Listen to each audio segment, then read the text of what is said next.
पवित्रता की राह पर, पवित्रता की राह पर हमको चलते जाना है। पवित्रता की राह पर हमको चलते जाना है। जो भी मिले राह में उसे मंजिल पर पहुंचाना है। जो भी मिले राह में उसे मंजिल पर पहुंचाना है। पवित्रता की राह पर हमको चलते जाना है। पवित्रता की राह पर।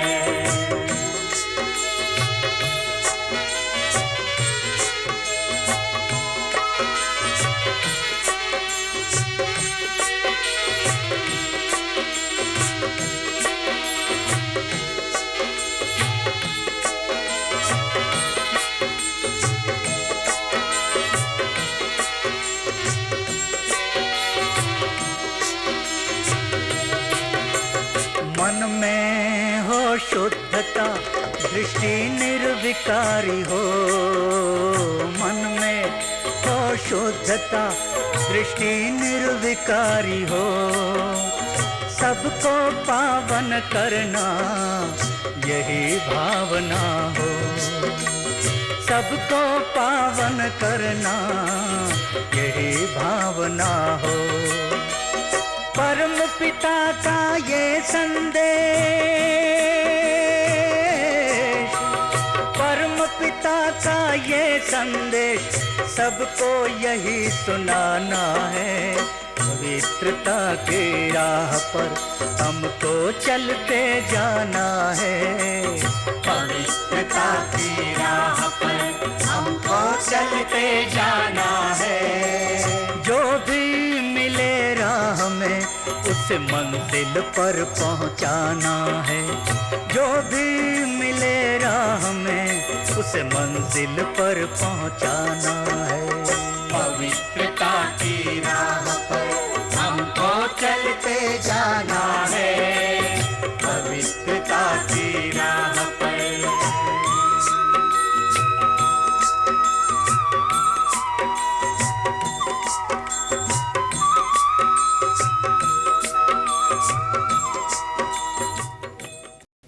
ओम शांति। प्यारे से बोला।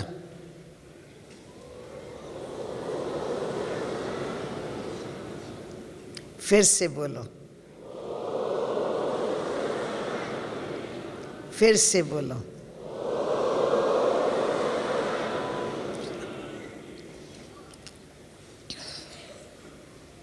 आप और हम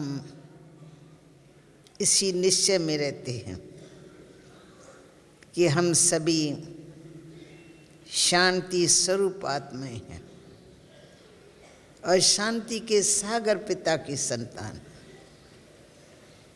शांति धाम के वासी हैं।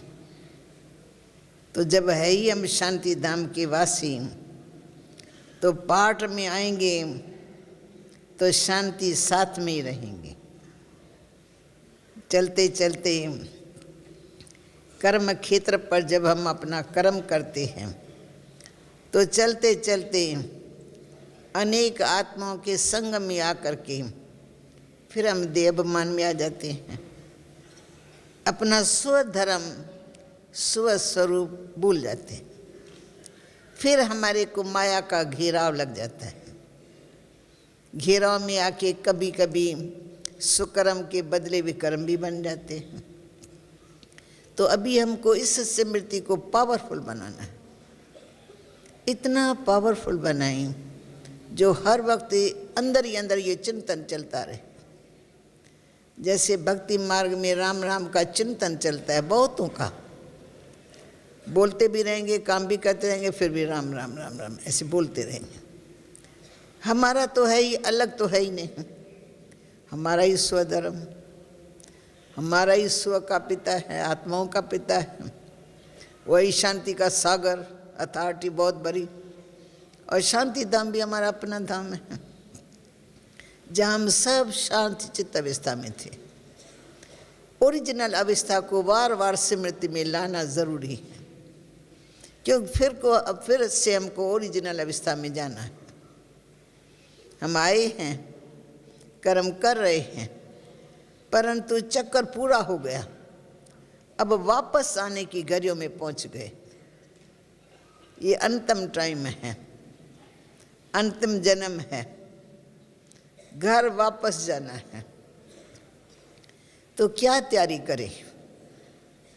बाबा मम्मा कैसे कर्मातीत अवस्था को पा चुके, उन्होंने क्या किया, हमने अपनी आंखों से अपने जीवन के अनुभव में देखा।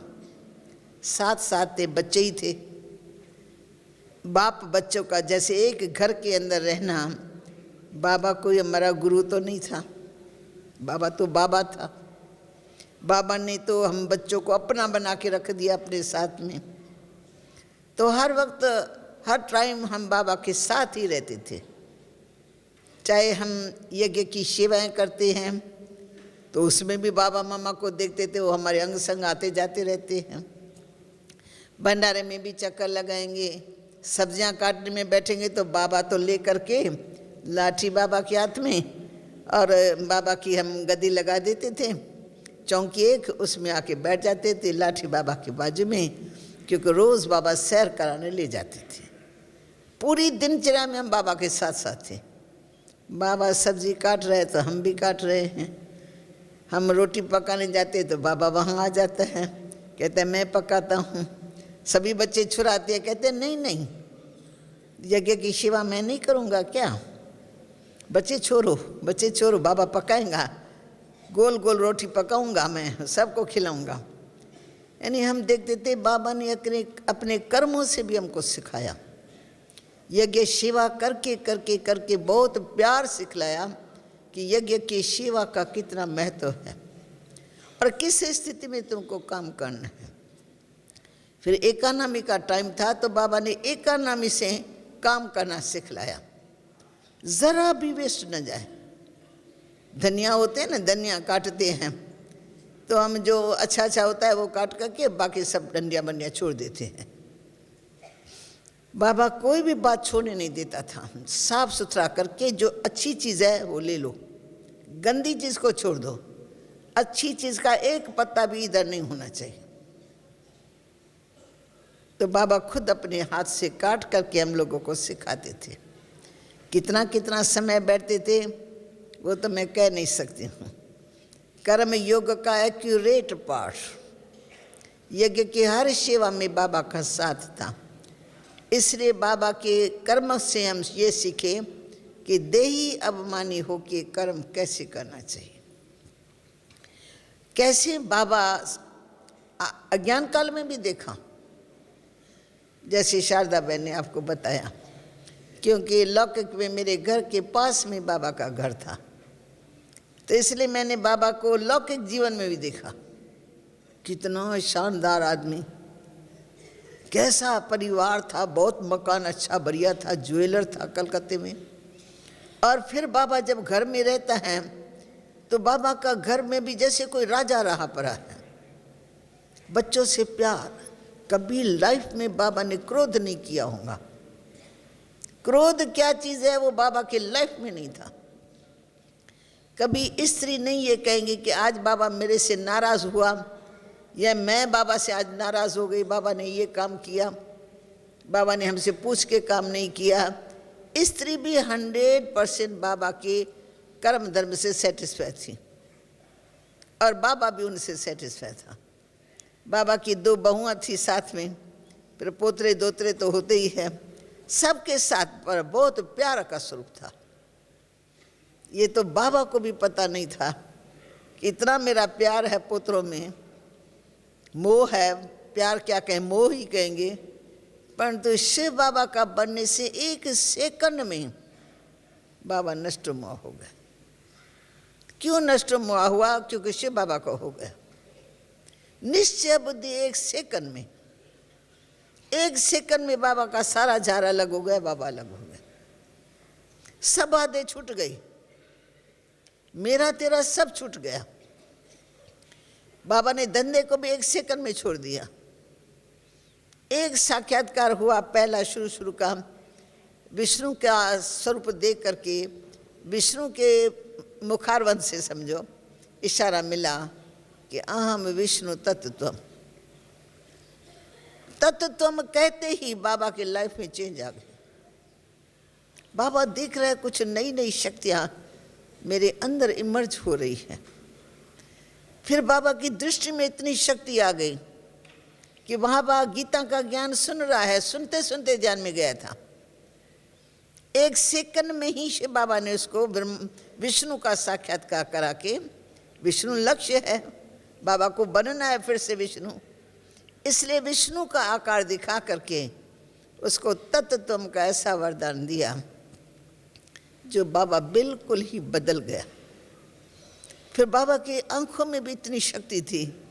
सत्संग में बैठे हैं, जब बाबा उठा है तो ऐसे देखता है तो ये सामने वाला ये ध्यान में चला गया। बाबा ऐसे देखते ये ध्यान में चला गया। ईश्वरी शक्ति गुप्त अपना काम कर रही थी। बाबा को ये पता न लगे ये सब क्या हो रहा है, क्यों हो रहा है। सभी बाबा को चटकते थे कि बाबा आज जो आपने इसको दृष्टि दी, मेरे को भी ऐसी दृष्टि चाहिए 1 सेकंड की। पर बाबा के मैंने तो देखा नहीं, क्योंकि आंखें भले ही साकार की थी, गुप्त प्रवेशता थी परमात्मा की। इसलिए काम कराने वाला परमात्मा, इनको भी अनुभव हो रहा है कि कुछ हो रहा है। धीरे धीरे करके ये बात बढ़ती गई, लोग बाबा के पीछे और बाबा अपने में भी कहे मैंने तो ये कहा नहीं, मैंने तो किया नहीं, मैंने तो देखा नहीं। तो भले आंखें साकार की थी, तब दादा लेखरा जी हैं, अभी ज्योति अंदर की जग रही है, परंतु जो वरदान मिला विष्णु के द्वारा, अहम विष्णु तत्त्वम के साथ साथ विष्णु के द्वारा उसको सब दिव्य गुणों की शक्तियाँ प्राप्त हो गई। सेकंड में बदल गया। फिर बाबा को लगा कोई शक्ति मुझे खींच रही है, एकांतवास हो गया। एकांत में रहते रहते भी बाबा दिख रहा है कुछ ऐसी बातें हैं जो कोई शक्ति मुझे पढ़ा रही है, कुछ दे रही है। बाबा लिखना शुरू करता है तो कागज के कागज से लिख करके खड़ा कर देता है। बाबा सोचता है तो ऐसा लगता है जैसे कोई दे रहा है। ज्ञान रतन बाबा को महसूस हुआ, ज्ञान रतन मुझे मिल रहे हैं, परंतु बाबा को कुछ पता नहीं है अब क्या होने वाला है, ये शुरुआत है एकदम। फिर बाबा एकांतवास के लिए बनारस में गए तो उनको कलयुगी सृष्टि का महाविनाश परमात्मा ने दिखा दिया। जबरदस्त विनाश दिखाया। 5 तत्वों के द्वारा विनाश हो रहा है, सिविल वार के द्वारा विनाश हो रहा है भारत के अंदर, फिर वर्ल्ड वार के निशाने बम्स गिर रहे एक तो के पीछे, सारी सृष्टि की तबाही हो गई। इतना बड़ा साक्षात्कार करने के बाद बाबा को आवाज मिलता है, उठो जागो, तुम्हें अब क्या करना है, तुमको विश्व का कल्याण करना है। बाबा गहरी सोच में पड़ गया कि विश्व का कल्याण मैं कैसे करूंगा। अपन को देख रहे मैं एक इंसान हूं, विश्व कहाँ है, मैं कैसे विश्व का कल्याण करूंगा। गहरी सोच में डूबा हुआ है। फिर जैसे डायरेक्ट परमात्मा उनको प्लान देता है कि विश्व के कल्याण के लिए तो मैं सबसे पहले अपना तन मन धन इसे शिव में समर्पण करना।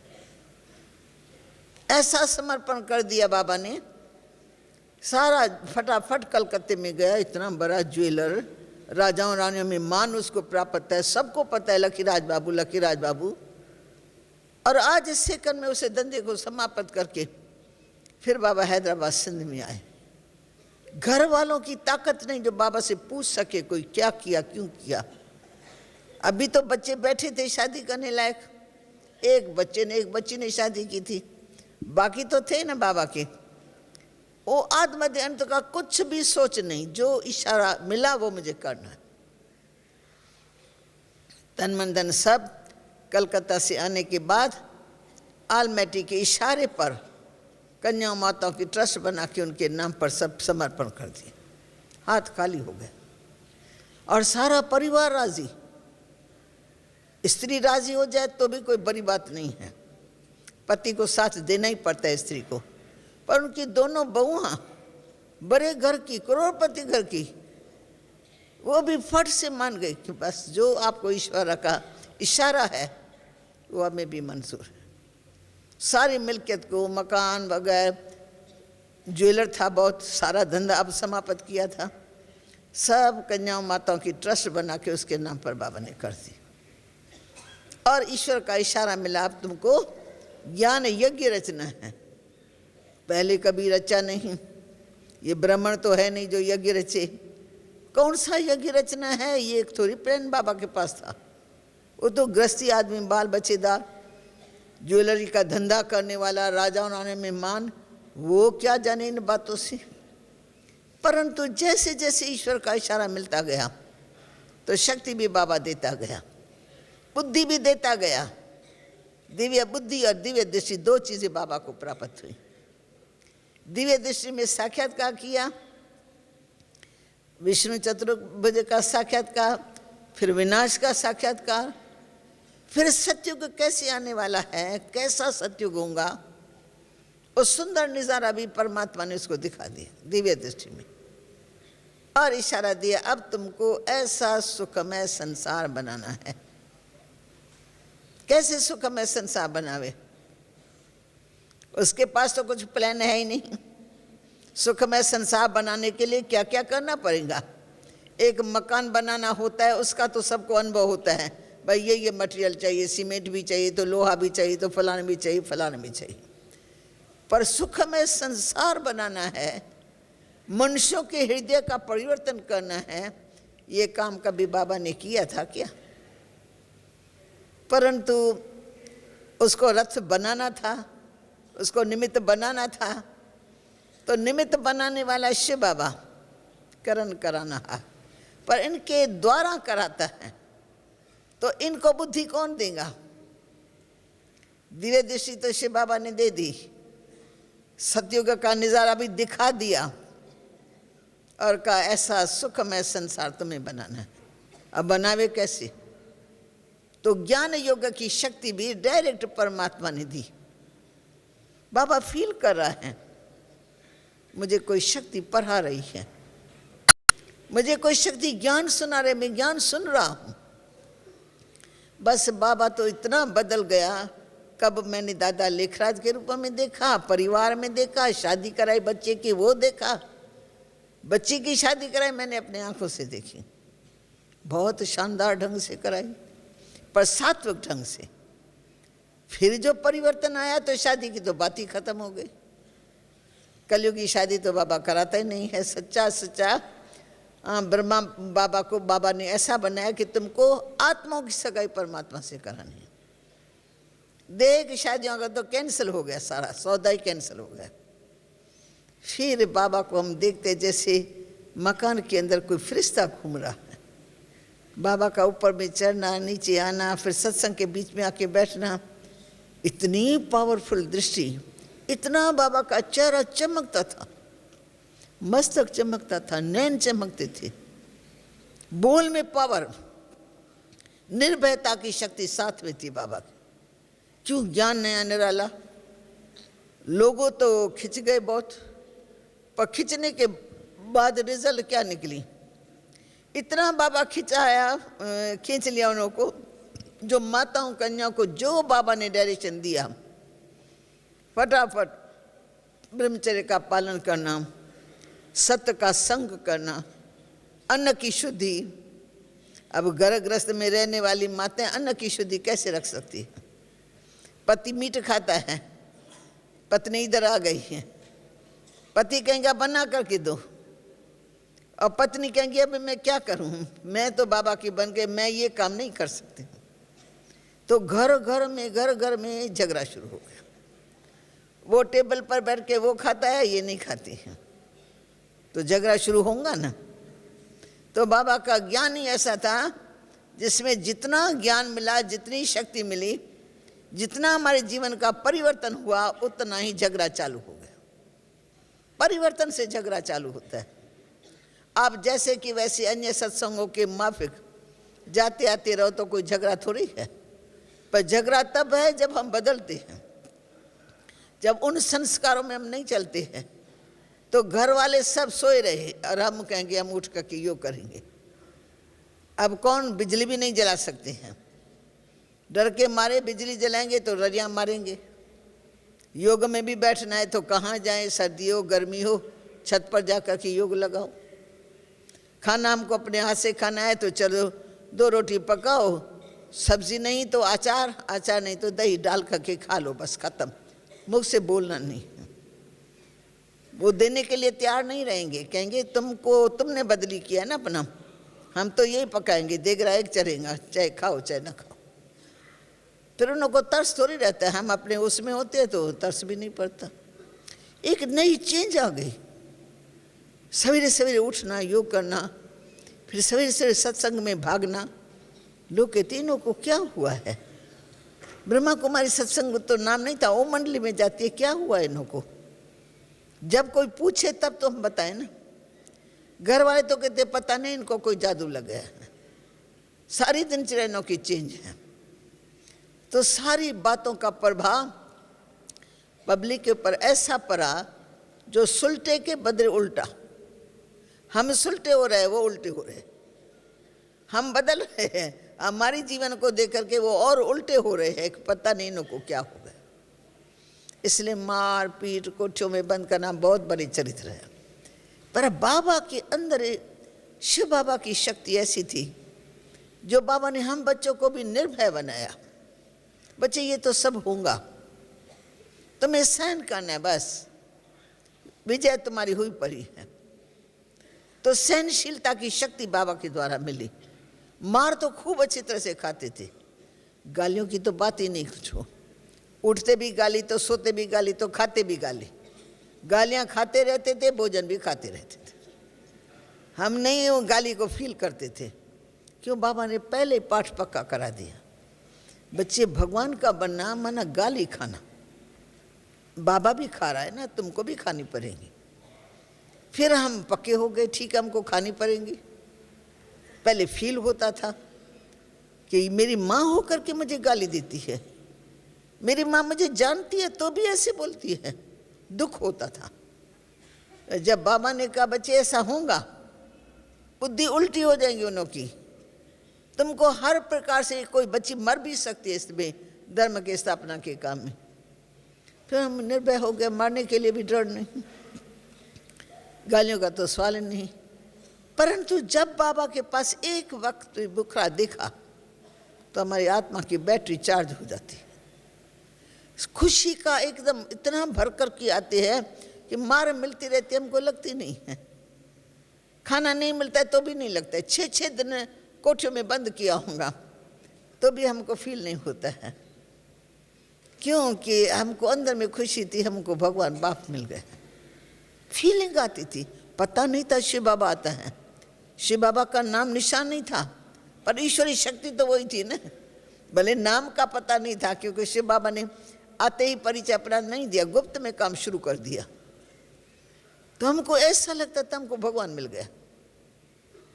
दादा लेखराज भगवान है या उसमें भगवान आता है या वो मर्जीवा हो रहा है, वो भी ज्ञान नहीं था। ब्रह्मांड नाम भी नहीं था शुरू में।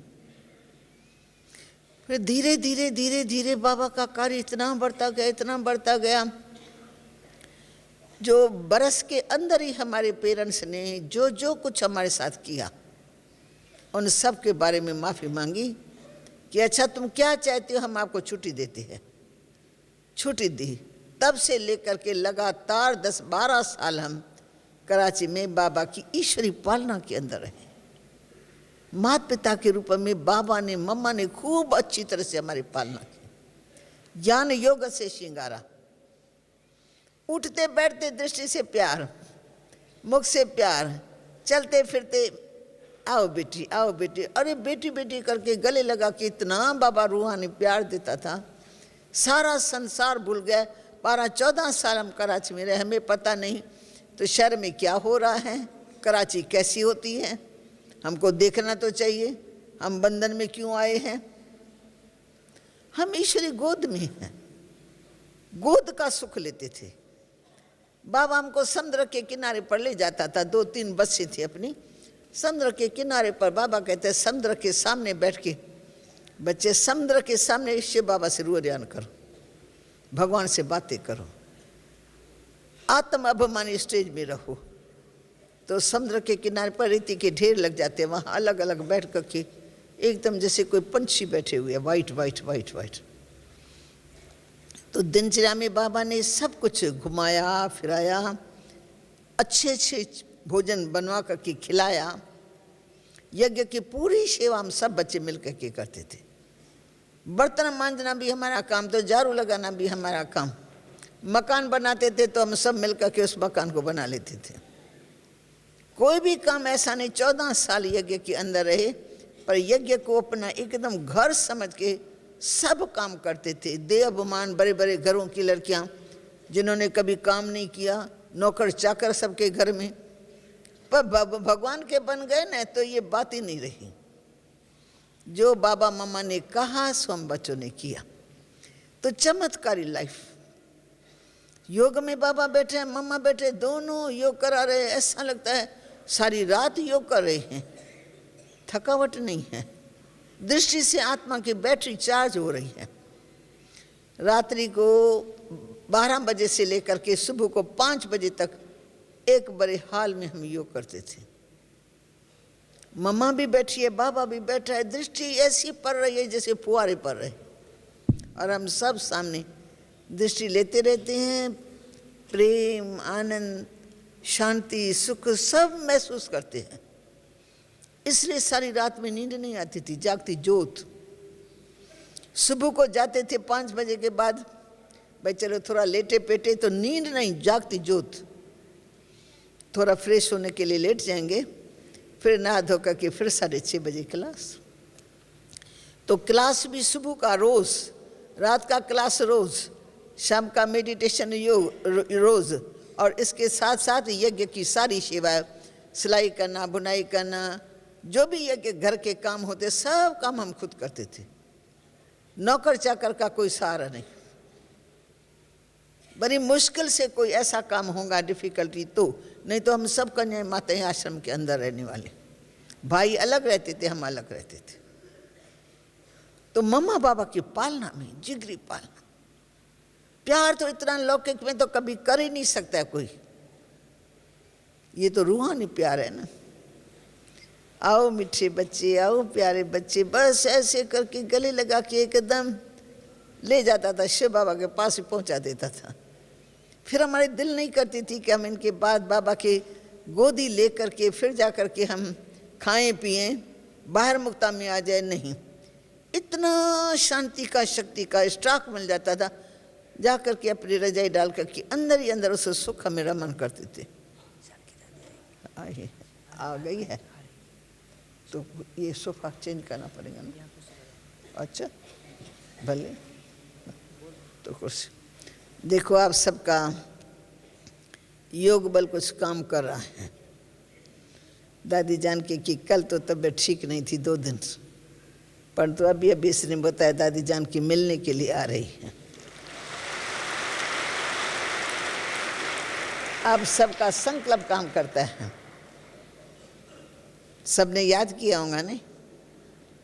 हाँ, जिसने याद किया वो हाथ उठाए। उज्जैन का संतोष भाई स्टेज के पीछे। कौन? उज्जैन का संतोष भाई है। उज्जैन का संतोष भाई कोई हो तो बाहर उसको बुलावा हो रहा है। इसको हम कहेंगे ड्रामा।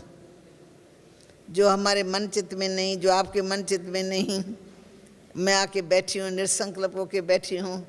अभी अभी मुझे मैसेज मिला तो मुझे बहुत खुशी हो रही है कि दादी फिर भी अपना कीमती टाइम निकाल करके और हम सब से मिलने के लिए आ रही है। नहीं तो क्या होता है, यहाँ से हमारे भाई बहनें जाती हैं ना, टीचर्स को फोर्स करते हैं। टीचर बेचारों को क्या पता, हर एक जा कर के दरवाजे के पास खड़े होकर दादी हमारे ग्रुप से मिले, हमारे ग्रुप से। भाई ऐसे हो सकता है? ग्रुप से मिलना, इतना बड़ा ग्रुप, कौन से ग्रुप से मिले? कौन से ग्रुप से मिले? यहाँ तो एक तो के पीछे इतने ग्रुप है, जो मिलना मुश्किल हो जाते हैं। इसलिए हम सब चाहते हैं हम क्लास में मिले सबसे। जिसको भी मिलना हो भले क्लास के बाद 2 मिनट खड़े खड़े, भाई ये हमारा ग्रुप आया है। समझते हैं सब भाई बहन कहाँ से आए हैं, कहाँ न कहाँ से तो आए ही है ना। ये भी आपका सौभाग्य है, बिना मांगे आपको मोती मिल रहे हैं।